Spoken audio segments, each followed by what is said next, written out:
네, 오늘은 열왕기하 4장 8절부터 31절까지 하나님 말씀 전하겠습니다.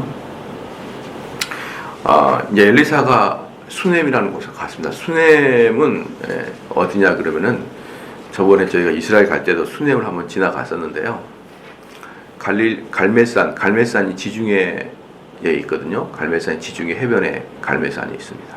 그래서 갈멜산에서 그 지중해 해변, 뭡니까?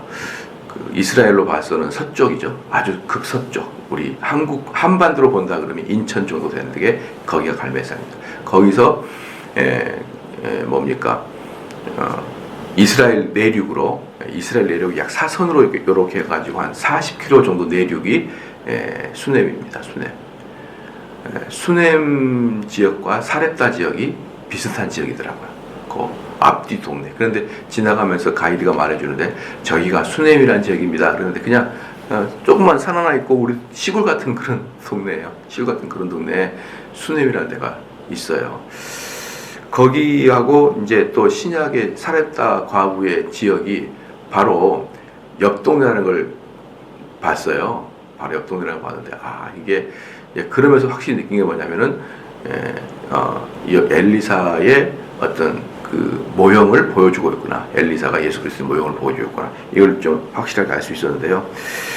이제 그 엘리사가 그래서 엘리사가 주 무대가 갈멜산 남쪽 지역이기 때문에 수넴도 엘리사의 주 무대 활동 지역입니다. 엘리사의 주. 그래서 엘리사는 주로 갈멜산에 거하다가 거기가 선선하고 그리고 아주 푸르러요. 산 자체가 남산처럼 그렇게 푸르릅니다. 그러니까 거기가 이제 좋죠. 거기서 이제 있으면은 저기 지중해도 보이고 거기서 머물다가 이제 사역을 하려고 이렇게 내려옵니다. 그런데 이제 이 사역이라는 것이 이제 우리로 말하면 일종의 신방 비슷한 거죠. 신방 비슷하고 그리고 이제 사람들은 그 엘리사가 있는 갈멜산으로 이렇게 안식일 날이면 그분의 설교 들으러 가고 그런 이제 형태였던 것 같아요. 안식일 날은 갈멜산에 있고 그래서 사람들이 갈멜산으로 모이고 평일날은 엘리사가 내려와서 수넴 지역도 이렇게 탐방하고 여러 가지 이제 신방하고 그런 식으로 활동이 전개된 것 같아요. 그런데 이제 하루는 엘리사가 수넴에 이르렀더니 거기 한 귀한 여인, 여기 귀한 여인은 그냥 부자예요. 귀부인이 저를 강권하여, 이 강권하는 무슨 뜻이냐면 아주 못 가게 잡은 거예요. 못 가게. 와서 식사하세요 정도가 아니라 못 가게 그냥 틀어 잡는 거죠. 음식을 먹게 하는 거로 엘리사가 그곳을 지날 때마다 음식을 먹으러 그리로 들어갔더라. 그러니까 이제 이 여인은 엘리사의 음식과 방을 담당하기로 마음을 먹은 거예요. 또 그만큼 여력이 되고. 그래서 이제 이렇게 주의 일을 돕는 자는 귀한 자들인 겁니다. 귀한 자들. 그래서 또 이제 보나마나 8절 말씀에 근거해 보면은 이 수넴 여인은 엘리사가 강의하는 또 설교하는 내용에 큰 은혜를 받았던 것 같아요. 큰 은혜를 받고 그래서 이제 가서 거기 갈멜산에 가서 은혜를 크게 받으니까 그 은혜를 어떻게 다른 걸로 표현하지 못하니까 이 수넴에 들어왔을 때는 수넴에서 일할 때는 무조건 엘리사는 우리 집에서 주무시고 우리 집에서 식사를 하셔야 됩니다. 뭐 이렇게 이제 완전히 못을 박아가는 거죠. 그게 이제 이 여인이 은혜 받는 것에 대한 자기의 그 나름대로의 표현인 것이죠. 그러니까 그렇기 때문에 이 주의 종에게 잘하라 잘못하라 이런 개념을 넘어서 그 사람은 그 모습 자체가 은혜를 받고 있다는 표현인 거예요. 옛날에 그 어떤 그 뭡니까 부흥회를 보면은 목사님께 잘해라 이런 말은 많이 하는데 그것도 어떤 일종의 행위 구원에 불과해요. 그 잘해라는 것은 기본적으로 뭡니까? 너희가 큰 은혜를 받고 있으라는 뜻이에요. 큰 은혜를 받고 있으면은 주의 종에게는 그냥 이렇게 열심히 섬기고 싶은 거예요. 그냥 그것이 여러분 선후 관계를 알겠죠? 열심히 섬기면은 복을 받고 그런 게 아니라 열심히 섬기는 것은 그 사람이 은혜 받고 있다는 증표이기 때문에 그게 바로 복으로 들어가는 길인 거죠. 그래서 이제 이 여인은 너무 엘리사에게 은혜를 받으니까 강권한 거예요. 거기서 벌써 갈멜산에서 수넴까지 40km잖아요. 이 40km가 보통 거리입니까 이게 여러분? 보통 거리가 아니잖아요. 저희가 군대에서 그 40km 행군하거든요. 40km 행군하면요, 딱 12시간 걸립니다. 12시간 걸리는데, 그 행군할 때 걸어가는 속도는, 마라톤, 열심히 뛰는 속도의 반이에요. 그러니까, 걷는데, 우리가 보통 땀이 흥건히 젖는 그런 운동 걸음 있잖아요. 그 정도 걸음으로 이렇게 걷는 거예요. 군장 메고. 근데 그게 50분 걷고 10분 휴식, 50분 걷고 10분 휴식이에요. 그렇게 해서 12시간 걸리는 게 40km예요, 여러분. 예. 100km는 24시간 걸려요. 저희가 훈련소에서 2번이나 했는데 40km, 100km 했는데, 훈련 중에 제일 어려운 훈련은 행군입니다. 행군. 다른 훈련은, 왜냐하면 다른 훈련은 약간 교관이 안 볼 때 약간 몸을 편하게 할 수가 있거든요. 교관이 안 볼 때. 약간 농땡이를 부릴 수도 있고, 하는 척 하면서 팔굽혀펴기도 하는 척 하면서 덜 팔굽혀펴기하고, 막, 기합만, 하나! 이렇게 기합만 하지, 살짝 이렇게 할 수 있는데, 예, 행군은 오롯이 다 자기가 다 해야 되거든요. 그러니까 제일 힘들어요, 행군은. 제일 힘들어요. 근데 40km는 12시간. 그래서 엄청나게 먼 거리입니다, 여기는. 그런데, 어때요? 이 사람들은 엘리사의 설교를 들으러 그 40km를 뭐 나귀를 타고 갔겠죠. 가거나 또는 걸어가거나 그렇게 해가지고 여러분 설교를 들으러 가고, 또 엘리사도 올 때 그런 나귀를 타고 왔겠지만 그 먼 거리를 이렇게 신방하고, 그러니까 그 이 여인이 너무나 안 돼 보이는 거죠. 너무나 안 돼 보여요. 그래서 무조건 당신은 우리 지역에 오면은 우리 집에 머물러야 됩니다. 이제 이렇게 못을 박아버린 거예요. 그러니까 9절에 여인이 그 남편에게 이르되 항상 우리에게로 지나는 이 사람은 하나님의 거룩한 사람인 줄 내가 아노니, 하나님의 종, 하나님이 쓰신 사람인 것을 내가 알고 있으니 우리가 저를 위하여 작은 방을 담 위에 짓고, 이 담 위라는 것은 뭐냐면 옥상에다 짓는다는 것이죠. 옥상에다 짓는 거예요. 그 다음에 침상과 책상과 의자와 촛대를 진설하사이다. 저가 우리에게 이르면 거기 유하리이다 하였더라. 그러니까 그 사람을 뭡니까? 옥상 위에다가 딱 집을 지어준 거예요. 옥상 위에다가. 이 사람, 그 엘리사만 따로 묵게. 근데 이 뭡니까? 이제 성경 해석에 의하면 이 집은 출입구를 달리하는 출입구가 전혀 다른 그런 집이라는 것이죠. 그런 집. 이걸 뭘 의미하겠습니까? 엘리사가 전혀 집에 이 자기 수냄 여인 이 집하고 전혀 별개의 집을 만든 거예요. 출입구가 다르니까. 그건 왜 그럴까요? 엘리사를 완전히 편안하게 모시려고. 편안하게 모시려고. 들어갈 때마다 집 사람들하고 인사하고 들어가고 그러면 이게 얼마나 불편합니까? 그렇잖아요? 얼마나 불편해요. 그 얼마나 불편한지 몰라요. 제가 이제 가끔 이제 제가 이제 부산에 가르치러 가게 되면 그분들이 이렇게 방을 하나 얻어주거든요. 좀 방을 하나 좋은 방을 하나 얻어주는데, 딱 가서 저희가 성경 공부를 가르친 외에는 전혀 연락을 안 합니다. 그러니까 만약에 그때 이제 가면은 저만 가는 게 아니라 우리 가족들도 데리고 가거든요. 그래서 내가 가르칠 때는 거기 부산도 구경하고 여기저기 돌아다니고 그런데 전혀 찾질 않아요. 전혀. 오는 날까지. 어쩔 때는 약간 섭섭할 때까지. 전혀 찾질 않습니다. 근데 그게 그 사람들이 손님을 접대하는 방식이. 그래서 저희들이 만약에 그렇게 이제 가족끼리 갔는데 또 우리 가족으로서 낯선 사람 보면은 또 긴장해야 되고 그러잖아요. 그러니까 밥 먹을 때 혹시 식사하셨는지 전화하고, 또 아니면 식사합시다 전화하는 거 외에는 전혀 하는 게 없어요. 그래서 참 편해요 거기가. 그런데 그 목사님 섬긴다고 일거수일투족 또 그 가족들과 돌아다니다 그러면은 참 어색할 것 같잖아요. 그런 느낌이라고 보면 돼요. 엘리사를 전혀 거리낌 없이 와서 그냥 우리한테 인사 안 하고도 들어가서 주무시고, 나갈 때도 인사 안 하고 나갈 때도 이렇게 완전히 엘리사가 완벽하게 자기 집에 오는 것처럼 편안하게 하려고 이렇게 따로 집을 만들고 책상 다 만들어 놨어요. 그러니까 여기에서는 엘리사가 들어올 때도 우리에게 아는 척하지 말고 그냥 가면 되는 거예요. 그러니까 이 여인은 어때요? 완전히 순수한 마음이죠. 순수한 마음. 그렇잖아요.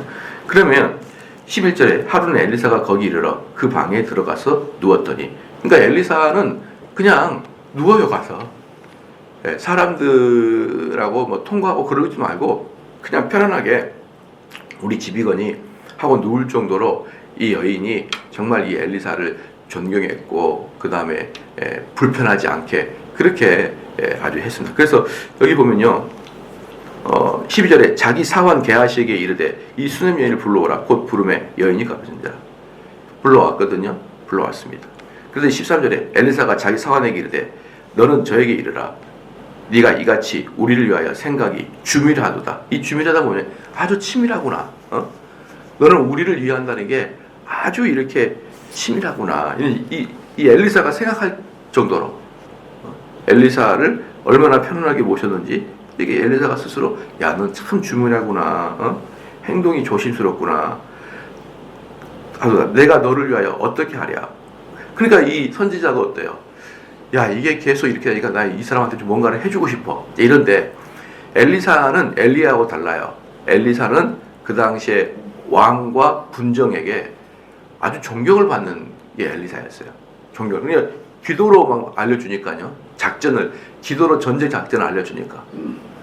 그러니까 왕과 밀접한 관계가 있었고 왕에게 조언할 수 있었고 왕은 그 엘리사 이야기를 달게 받았던 사이였기 때문에 이제 엘리사가 너무 미안하니까 그럼 너가 혹시 필요한 게 있으면은 내가 왕과 군대한테 이야기할 테니까 혹시 필요한 거 있으면 말해봐. 너 남편한테 내가 뭘 해줄까? 이런 식의 개념으로 이야기한 겁니다. 그래서 왕에게나 군대 장관에게 무슨 구할 것이 있느냐? 여인이 가로되 나는 백성 중에 거하나이다 하니라. 그러니까 너는 왕과 군대 장관에게 무슨 구할 것이냐? 이게 뭐냐 그러면 너 어떻게 한 자리 줄까? 이런 뜻이에요. 한 자리 줄까? 또는 군대 장관에게 말한다는 것은 뭐냐면 혹시 너희들 어려움이 있냐? 그럼 우리가 좀 지켜줄게. 내가 지켜주도록 한번 내가 이야기해볼게. 이런 식으로 이야기하니까 이 사람이 뭐냐면 나는 백성 중에 거하나이다. 이게 뭐냐면 나는 지금 삶으로 충분합니다. 이 뜻이에요. 나는 지금 삶으로 아주 먹고 사는 데도 지장 없고 그 지역 자체가 또 수냄이라는 지역 가보면 알겠지만 조그만 동네예요. 조그만 동네. 그 조그만 동네라는 뜻이 뭡니까? 다 일가친척이라는 거죠. 다 거기가 일가친척. 그러니까 나는 이것으로 만족합니다. 내가 이렇게 쉽게 말하면 내가 당신에게 원하는 거 하나도 없습니다. 이 뜻이에요. 하나도 없습니다. 예. 그러니까 이제 여러분 이 신앙 생활이라는 게요 참 재밌는 게 뭐냐 그러면 봉사는 무조건 보답 없는 봉사를 해야 돼요. 보답 없는 봉사. 네. 그게 이제 봉사고 그러지 않으면 봉사가 아닌 거고 이제 그냥 일이 되는 거예요. 일이 되는 건데 그래서 우리는 열심히 교회를 봉사할 때 열심히 여러분 몸으로 봉사해야 돼요. 그래서 저번에 우리 교회에서도 한 2년 정도 논쟁이 있었던 게 뭐냐면 교회 청소를 좀 누구를 시키자. 교인들이 하기가 좀 번거로우니까 아주머니를 시켜가지고 일주일에 한 번이나 두 번 시켜가지고 교회를 청소하는 거라 이게 한 2년 동안 논의가 됐을 때 저는 끝까지 반대를 했어요. 왜 그러냐면은 그 몇 푼 안 되거든요. 그 아주머니 불러가지고 일주일에 한두 번 청소하는 거 별로 어렵지 않아요. 근데 저는 우리 교인들이 손수 쓸어야 된다고 저는 생각하고 있기 때문에 그래요. 자기 몸으로 쓸고 그렇게 교회를 구석구석 자기가 살펴야 된다고 저는 생각하기 때문에 저는 끝까지 거절했어요. 한 2년 정도를 계속 그 청원이 들어왔었어요. 주일날 뾰족 구두 신고 예쁘게 옷 입고 오는데 장화 신고 화장실 청소하는 거 지나칩니다. 이런 이야기 이런 이야기들도 많이 있었는데 아닙니다. 계속 아니에요. 그 교인들이 몸으로 해야 됩니다. 그러니까 이런 교회를 섬기는 것을 여러분 아무것도 아닌 것 같지만 저는 그게 아무것도 아닌 게 아닌 거거든요. 그게 그런 것이 남성들도 열심히 어디 전기가 빠졌느냐, 어디 풀은 나고 있냐, 어디 좀 쓰러져 있냐, 깨져 있냐 이런 것도 열심히 살피는 것이 또 남성들이 하고 또 여성들은 주방도 살피고 여기저기 더러운 데도 살피고 이게 교회의 모습이죠. 그렇지 않습니까? 그래서 이곳에서 여러분들은 여러 가지 봉사를 해야 됩니다. 그것도 보답이 없는 봉사. 그게 여러분 진짜 마음을 기쁘게 해요. 보답이 있는 봉사는 그건 이미 봉사가 아닌 거고요. 그래서 여기저기에서 여러분이 눈길, 손길이 가야 여기가 진짜 여러분 집이 되죠. 안 그러겠습니까? 만약 여러분 집 청소하고 돈 받으면 그건 파출부 아줌마지 어떻게 그 사람이 주인이 되겠어요. 안 그러십니까? 그래서 이제 그런 거예요. 그래서 이 여인은 뭐냐면, 아휴, 엘리사 선생님, 그런 거 신경 쓰지 마세요. 내가 뭐 한 자리 바라려고 엘리사 선생님을 이렇게 모은 게 아닙니다. 이제 이렇게 이야기했지만 또 엘리사도 어때요? 뭔가를 주고 싶은 마음이 있는 거예요. 그래서 이제 14절에 엘리사가 가로되 그러면 저를 위하여 무엇을 할꼬? 이제 게하시에게 물어봐요. 야, 게하시야, 쟤한테 무엇을 해줄까? 이게 물어보니까 이 게하시가 참으로 이 여인은 아들이었고 그 남편은 늙었까? 이렇게 얘기했습니다. 그런 거 보면은 이 집안은 이미 임신하기는 어려운 상태인 거죠. 이 남편이 늙었다고 아내는 뭐 새파랗게 되었습니까? 아니면 뭐 아내가 3명입니까? 그게 아니잖아요. 이 아내도 벌써 이미 임신하기는 어려운 상태가 된 것이죠. 16절에 엘리사가 가로되 돌이 되면, 돌이 뭐냐면 1년 후라 하는 뜻이 1년 후. 1년 후가 되면 네가 아들을 안으리라. 여인이 가로되 아니로소이다. 내 주 하나님의 사람이여 당신의 계집종을 속이지 마옵소서 하니라. 여기서 보니까 이제 이 아니로소이다라는 것은 뭐냐면은 아브라함의 아내 사레가 임신을 할 거라니까 비웃듯이 이 여인도 비웃는 거예요. 그냥 아무리 믿음이 좋은 여인일지라도 이미 임신의 기간이 끝났는데 엘리사가 내년 이맘때 네가 임신할 것이다. 그러니까 이 여인은 뭐랄까요? 됐습니다. 됐습니다. 그것의 연장이에요. 왕을 통해서 너에게 한 자리 줄까? 그 됐습니다의 연장으로 어떤 거예요? 네 몸에서 얘가 엘리사여 부담 갖지 마세요. 됐습니다. 그러면서 뭐라 그러냐면 계집종을 속이지 마옵소서. 이거 뭐냐 그러면 희망 고문이라는 희망 고문이라 그러나요? 안 될 건데 자꾸 될 것처럼 이야기를 해서 1년이 지나면 안 될 때 그 억울함 있잖아요. 낙담. 그런 걸 시키지 말라는 거예요. 나를 그냥 이대로 뭐 평생 아이 없이 지냈고 그 지금은 먹을 만한 하고 누릴 만한 한데 저는 이제 없어도 됩니다. 그런 거 걱정하지 마시고 그냥 편안하게 주무십시오. 편안하게 주무시란 말이 제일 또 불편하기도 해요. 또 보면은 그래서 그냥 돈을 내버리고 여관 생활하는 게 더 편하지. 그렇게 하니까 엘리사가 사실은 뭐예요? 불편했던 건 맞죠. 그러니까 이제 17절에 여인이 과연 잉태하여 돌이 돌아오매 엘리사의 말대로 아들을 낳았더라. 그런데 여인이 정말 임신을 해버린 거예요. 18절에 그 아이가 저억이 자라매, 이 저억이라는 히브리 원어를 보면은 약 우리나라 표현으로 5, 6세 되는 이제 아이인데 저억이 자라매 하루는 곡식 베는 자에게 나가서 그 아비에 이르렀더니 그 아비에게 이르러 내 머리야 이 내 머리라는 것은 아주 극한 고통을 당하고 있다는 거예요. 갑자기 두통이 심해진 거예요. 그 아비가 사원에게 명하여 그 어미에게로 데려가라 하니 그 어미에게로 데려갔다가 낮까지 어미의 무릎에 앉았다가 죽은지라. 그러니까 얘가 아마도 사람들의 마음 이런 형태를 볼 때, 그러니까 그 추수할 때는 이스라엘이 가장 뜨거운 날이거든요. 추수할 때. 근데 오전에 간 거예요. 오전에 가다가 아마도 20절에 그 아이가 엄마 무릎에 시름시름 앉았다가 시름시름 죽은 걸 볼 때 아마도 열사병이 아닌가라는 생각을 그렇게 추측만 합니다. 왜냐면은 엄마 다리 밑에서 다리에 앉아가지고 그냥 이렇게 좀 있다가 죽었으니까. 그렇죠. 21절에 그 어미가 올라가서 아들을 하나님의 사람의 침상 위에 두고 문을 닫고 나와서, 그러니까 그 엘리사가 지낸 곳에다가 딱 아들을 놔두고 문을 닫고 나왔습니다. 그런데 아까도 말씀했지만 이게 문이 전혀 다른 집처럼 구조가 되어 있는 거다. 그러면 이 아이를 그 시체를 그 엘리사의 집에다 놔두면은 이 남편은 큰맘 먹지 않으면은 확인을 못 하는 거예요. 구조가 다르니까. 그러니까 이 여인은 지금 뭡니까? 밑에도 보면 알겠지만 이 남편이 이 아이가 죽은 것을 모르게 한 거예요. 모르게 한 것입니다. 그래서 그 아이를 엘리사 침상에 놓아두고 문을 닫았죠.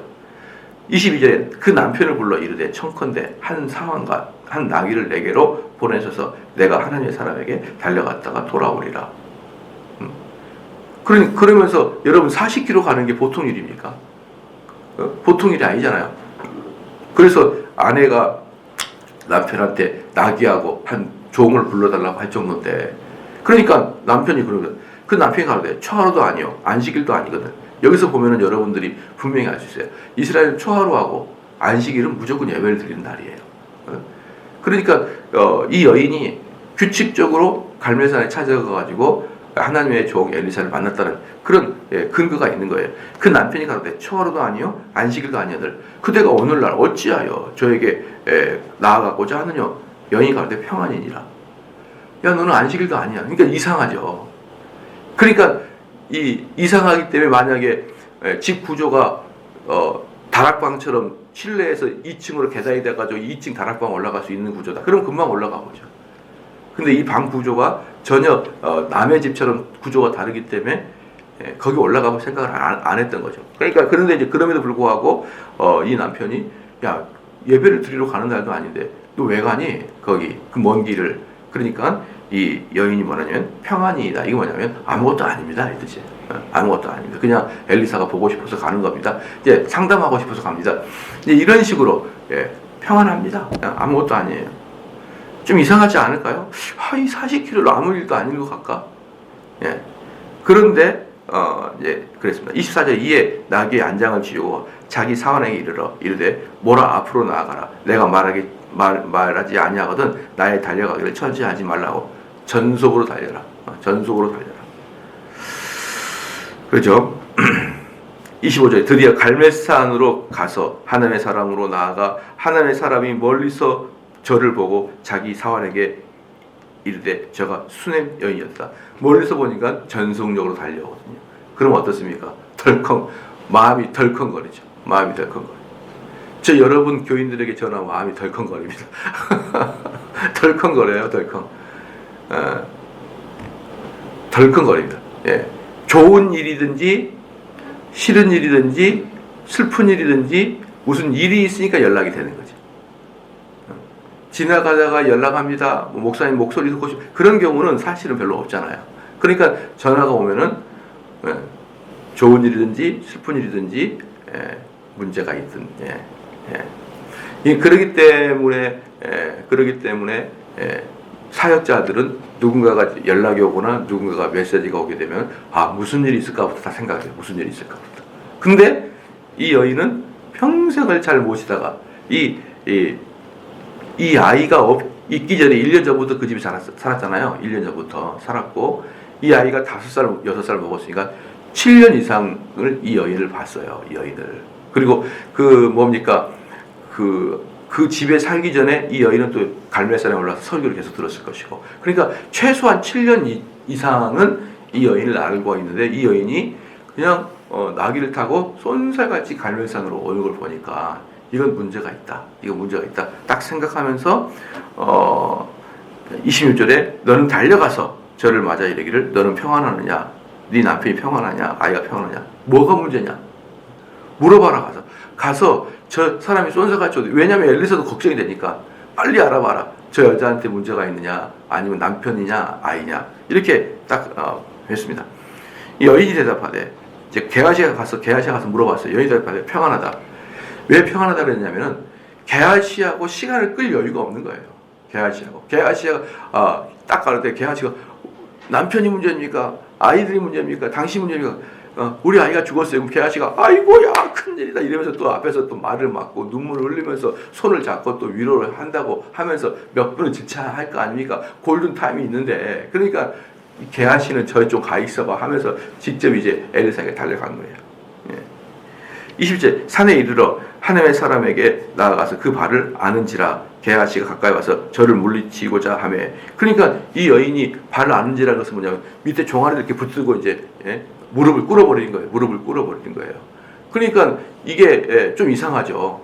그러니까 하나님의 종이기도 하고 또 그렇지 않아도 남성이기도 하잖아요. 근데 이 여성이 와가지고 발을 딱 아는 게 좀 이상하니까 게하시가 이러지 마시라고 이제 이렇게 하게 게하시가 가까이 와서 저를 물리치고자 하며 하나님의 사람이 가로되 가만두어라 그 중심에 괴로움이 있다마는 여호와께서 내게 숨기시고 이르지 아니하셨다. 냅둬라 지금 엄청 슬픈 상황인데 왜 그러느냐? 슬픈 상황인데 왜 그러느냐? 이제 이런 것도 되는 것이죠. 그러니까 이제 가끔 보면은 그런 게 있어요. 보면은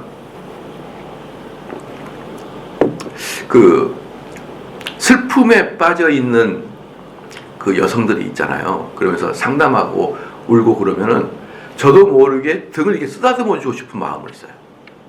근데 그게 안 되잖아요. 그러니까 남성들은 이렇게 제가 쓰다듬어 주거든요. 그러니까 여성들은 울고 있는데 할 수 있는 거라고는 각티슈를 던져주는 것밖에 없어요. 각티슈를 던져주는 게 저의 최선의 일입니다. 최선의 일. 그런 의미죠. 아무리 하나님의 사람이고 그래도 이렇게 그런 게 있어요. 그런데 이제 그렇게 이제 울고 저 이제 상담하러 오신 분들 중에 많은 분이 울기도 많이 하거든요. 울기도 많이 합니다만은 그 뭡니까? 그럴 때는 그냥 이렇게 울게 내비두고 그냥 그렇게 하는 거예요. 그렇게 하는 거고 저는 그 이제 말도 시키지 않아요. 그럴 때는. 그런데 이제 이런 식으로 그 여인의 그 슬픔을 아주 극한 슬픔을 잠시 동안 하도록 엘리사가 이렇게 내비둡니다. 그런데 게하시라는 놈은 눈치도 없이 이러시면 안 돼. 여기서 이러시면 안 돼요. 막 이렇게 아주 눈치가 없으니까 이름이 게하시죠. 그렇죠? 그러니까 이런 것이죠. 그러면서 하나님의 사람이 가로되 가만두라 그 중심에 괴로움이 있다마는 여호와께서 내게 숨기시고 이르시지 아니 뭔지는 모르겠다 이 말이야. 엘리사가 보기에 여인이 가로되 내가 내 주께 아들을 구하였다. 이게 뭐냐면 내가 언제 아들을 당신에게 구했습니까? 라고 이제 소리를 지르는 거예요. 내가 언제 당신의 아들을 구했습니까? 나를 속이지 말고 내가 말하지 않냐 내가 나에게 희망 고문 주지 말라고 했지 않습니까? 탁 들으면 어때요? 이 엘리사는 딱 아들이 죽었구나. 아들이 죽었구나. 아는 거죠. 금방. 이 소리를 듣는 순간에 29절에 엘리사가 게하시기를 네 허리를 묶고 내 지팡이를 손에 들고 가라. 사람을 만나거든 인사하지 말며 사람이 네게 인사할지라도 대답하지 말고 내 지팡이를 그 아이 얼굴에 둬. 그냥 그 말을 듣자마자 엘리사는 아이가 죽었구나. 금방. 그래서 게하시한테 달려가서 지팡이를 그 아이 머리에다 갖다 대라 이렇게 얘기한 것이죠. 아마 이제 엘리사의 마음은 젊은 게하시가 달려가야 어떤 말을 타건 달려가건 간에 젊은 애가 가야 훨씬 신속하게 갈 거라고 생각해가지고 한 것 같아요. 30절에 보니까 아이의 어미가 가로되 여호와의 사신과 당신의 혼의 사심을 가리켜 맹세하노니 내가 당신을 떠나지 아니하리이다. 엘리사가 이에 일어나 여인을 쫓아가요. 이 여인이 뭐랍니까? 저 눈치 없는 게하시 안 됩니다. 게하시는 안 되고 엘리사 당신이 가야 됩니다. 이것은 하나님의 권세가 말에 하나님의 말씀이 있는 거잖아요. 엘리사가 가건 엘리사가 가지 않건 그 일은 하나님이 하시는 일이잖아요. 그죠? 그렇기 때문에 이 여인이 사실은 그랬어야 되는 거예요. 엘리사가 명령만 하셔서 게하시가 가든 내가 지팡이 들고 가든 아니 심지어 아무것도 가지고 가지 않든 오직 하나님 말씀으로 이루실 걸 내가 믿습니다. 그러고 가야 되는 거예요. 그런데 여러분 사람은 그런 존재가 아니에요. 사람은 나약한 존재예요. 연약한 존재가 사람입니다. 그러니까 담임 목사님이 가주세요. 이것은 믿음의 없음의 발로가 아니라 사람의 마음의 연약함의 표현이에요. 연약한 표현이란 말이죠. 그런 것에 대해서 하나님이 노여워하거나 믿음 없음에 책망하지 아니하시는 거예요. 그러니까 엘리사가 어때요? 알았다. 오케이. 내가 갈게. 이렇게 하는 것이죠. 엘리사가 여기 앉아가지고 하나님이 하신 말씀이고 하나님의 말씀이시고 하나님의 능력은 나의 유무랑 상관없이 이루어진다. 얼마든지 이야기할 수 있어요. 그러나 엘리사는 그 슬픈 여인에게 그런 설교할 때가 아니에요. 그럼 내가 갈게. 내가 가서 그 40km를 또 달려가는 거예요. 그렇죠? 그래서 31절에 게하시가 저희 앞에 가서 지팡이를 그 아이의 얼굴에 놓으니까 게하시가 어때요? 먼저 달려간 거죠. 젊으니까 지팡이를 그 얼굴에 놓았어. 근데 소리도 없고 모양도 없는지라 돌아와서 엘리사를 맞아 가로되 아이가 깨지 아니하나이다. 그러니까 그 게하시가 먼저 가봐야 아무런 역사가 없는 거죠. 아무런 역사가 없는. 그래서 이제 예를 보면요, 이제 이런 일들이 있어요. 뭐냐면 우리는 신앙에 자꾸 이제 한쪽으로 치우치는 경향이 있거든요. 치우치는 경향이 있는데 이 교회의 부흥, 교회의 부흥은 사람들의 회심과 또 그 회심으로 인한 성화와 그 성화로 인한 그 소문을 듣고 많은 사람의 불운함, 이게 한꺼번에 부흥이라 그래요. 우리가 이제 교회가 부흥이 안 되면은 양보단 질이다 이렇게 말하는데 그런 건 아니에요. 질이 깊어지면 양은 많아지게 돼 있거든요. 그러니까 하나님의 역사가 일어나면 눈으로 사람의 숫자의 변화가 보여요. 이제 그런데 이제 이렇게 있어요. 이 교회의 회심의 역사와 이 교회의 부흥은 사실은 사람이 하는 게 아니라 하나님이 하시는 거예요. 맞죠? 하나님이 그 사람을 거듭나게 하고 회심시키고 그 다음에 성화시킨단 말이에요. 그리고 사람이 부르는 것도 하나님의 역사란 말이에요. 그런데 그 목사가 아니면 안 돼요. 아시겠습니까? 사람들은 자꾸 착각하는데 나는 없어지고 하나님이 하십니다. 그러면 만약에 한번 바꿔 생각해요. 정대훈이 아닌 다른 사람이 있으면 여러분 이상할 거 아니야? 이상하지 않나요? 좀 뭔가 어색하지 않겠습니까? 그러는 거예요. 그 목회자가 사실은 그 사람의 성장의 숫자를 이뤄냈다고 보일 만큼이나 그 목회자에 달려있는 거예요. 그러니까 하나님은 이 중재적인 사람을 무시하고 여기에 누가 있든지 이 사람이 누가 있든지 그 사람을 통해서 역사한다. 이건 아니에요. 그 사람이 있어야 역사를 하는 거예요. 좀 이해가 되나요? 이해가 좀 됐으면 좋겠습니다. 그래서 그 사도 바울이 여기 때문에 그 얘기를 하는 거고 사도 요한이기 때문에 그 일을 하는 거예요. 여기에 돌쇠가 있거나 개아시가 있어가지고는 안 된단 말이에요. 예? 안 되는 거죠. 그런데 사람들은 잘 몰라요. 근데 여러분들이 그게 보면은요 되게 겸손해 보이잖아요. 저는 하지 않았고 하나님이 있어서 겸손해 보이잖아요. 그게 사실은 영적 게으름으로 가는 첫 번째 관문이에요. 어차피 내가 하는 사역은 의미 없고 하나님께서 하시는 일인데 이 일은 충분히 영적 게으름으로 빠지게 한 첫 번째 관문이기 때문에 사역자들 마음속에 내가 아닌 하나님이 하십니다라는 의식이 가득 차잖아요. 그거 위험한 거예요. 위험한 거예요. 사역자는 내가 가는 거예요. 내가 하겠다. 내가 해보겠다. 내가 현장에 가겠다. 내가 가서 기도하겠다. 이렇게 직접 나여야만 된다는 의식이 있어야 됩니다. 사실은. 나여야만 되는 의식이 있어요. 저는 이것을 나중에 알았어요. 이제 청교도를 깊이 연구할 때야 비로소 제가 이것을 깨달았지. 청교도를 알기 이전에 저도 어땠어요? 항상 나를 감추고 하나님이 드러나기를 바라는 거예요. 그래서 어떤 말이 있냐 그러면요. 교회에서 담임 목사님이 설교할 때하고 담임 목사님이 출타할 때 부목사님이나 전도사님이 설교할 때가 있어요. 그러면 이제 인원수가 차이가 있는 거예요. 담임 목사님이 설교할 때하고 부목사님이 설교할 때 인원수 차이가 있는 거예요. 그럼 이제 한두 번은 괜찮은데 매번마다 담임 목사님 빌 때마다 교인의 숫자가 줄으니까 부목사님이나 전도사님들이나 사역자들이 약간 마음에 상처를 받아요. 그래서 어떤 말을 하냐면요. 여러분들은 설교자가 바뀐다고 사람이 나오는 사람이 안 나오는 것은 여러분들은 하나님께 예배드리러 온 게 아니라 어떤 사람 보러 오는군요. 이렇게 되는 거예요. 그런데 그게 아니에요. 그게 아닌 거예요. 그게 아닙니다, 여러분.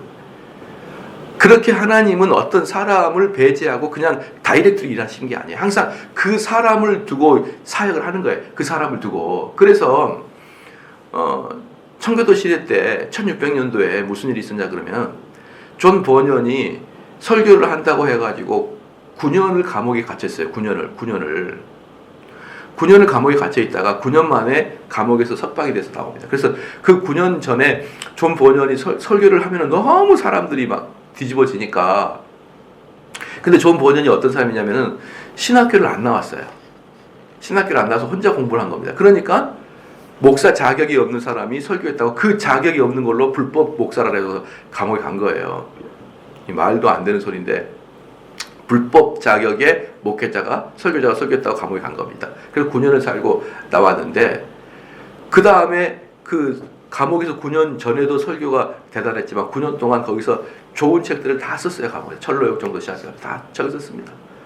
그 나와서 이제 런던에서 이제 교회에서 런던의 제일 큰 교회에서 이분이 매주마다 설교하는 게 아니라 한 달에 한두 번 정도, 2번 정도 격주로 이렇게 설교를 했습니다. 거기 좌석이 한 1000좌석 돼요. 그러면 존 보년에서 설교한다는 그 날이 있잖아요. 그 날에는 인산인해. 인산 이래를 이룹니다. 존 버년이 설교하는 그 설교 단상하고 그 옆에 약 50m 옆에 뭐가 있었냐 그러면은 공연장, 극장, 그 고풍스러운 극장이 있잖아요. 그 극장이 있었어요. 근데 그 극장에서는 항상 뭘 했냐면 셰익스피어의 희곡이 거기서 그 항상 연극이 돼요. 아주 재밌는 곳이었어요. 그런데 존 버년이 오면은 여기보다 여기 사람이 훨씬 많이 가요. 그리고 훨씬 재밌으라 그래. 존 버년의 설교를 그 셰익스피어의 공연을 보는 것보다 이걸 훨씬 즐거워해요. 그리고 그 교회가 좌석이 천좌석이었는데 보통 모이는 게 3,4천 명이 모여서 그 설교를 입추 여지없이 들었습니다. 그런데 존 버년이 안 가면 또 죽 줄었어요. 그걸 탓할 수 있나요? 그것은 사람들에게 너희는 하나님이 아니라 존 버년을 보러 오는구나 라고 말할 수 있겠습니까? 그래서 하나님의 역사를 여러분 그렇게 알아야 됩니다. 하나님의 역사는 나는 온데간데 없고 하나님이 하십니다. 그것은 누가 할 소리냐 그러면요, 목회자 자신이 하는 소리예요. 근데 많은 사람은 그 목사님의 말을 어떤 특정한 목사님의 성경 해석법을 통해서 오는 그 뭐예요? 그 성령의 역사를 그 목사에게만 받는 거예요. 다른 분에게는 그것이 충족이 안 되는 거예요. 그게 여러분 죄의식 가지면 안 되는 거예요. 왜? 하나님은 그런 식으로 역사하시니까. 그렇죠. 그러니까 게하시가 백날 먼저 달려가가지고 막 작대기를 갖다가 머리에다 갖다 대건 쑤시건 막 일어나라 심호흡을 하건 그 심폐소생을 하건 그 아이가 끄떡도 안 합니다. 왜 그럴까요? 하나님 왜 게하시한테는 안 되고 왜 엘리사한테 될까요? 이런 것을 우리는 너무 신비적으로 우리 인간에게는 아무 힘이 없고 하나님 하신다 이렇게 나가면 그건 당연히 그 마음이 맞아요. 말이 맞는데 그 의식으로 사역자가 가득 차게 되면은 내가 간들 뭐 하겠어? 하나님이 먼저 가서 하시면 되지. 내가 설교하면 뭐 하겠어? 하나님의 성령의 역사가 없으면 안 되지. 그러니까 설교 준비도 등한시 되는 거고, 그렇죠? 그리고 찾아가서 탐방도 등한시 되는 거고, 상담도 등한시 되는 것이고, 그를 위해서 기도해주고, 내가 그를 위해서 기도한들 뭐가 필요하겠어? 하나님 역사하시면 되겠지. 모든 게 다 어때요? 그 다음부터 하나씩 둘씩 게으름으로 빠져나가기 시작합니다. 나는 못해요. 하나님 하십시오. 맨날 집에서. 예. 지난번에도 말씀드렸던 삼성제일교회 질 때도 막 그때 권사님들이 우리는 이 큰 교회를 질 능력이 없습니다. 하나님 하소서. 아니 돈이 하늘에서 뚝 떨어지냐고요. 그게 열심히 하늘에서 떨어지냐고. 그러니까 그런 기도할 때마다 이분들이 정말 너무나 잘못 알고 있구나. 모든 것은요 우리 손, 우리 발, 우리 입을 통해서 역사가 이루어지는 것이지 하나님이 다이렉트로 하지는 않는다는 것입니다. 기도하시겠습니다. 기도하시겠습니다.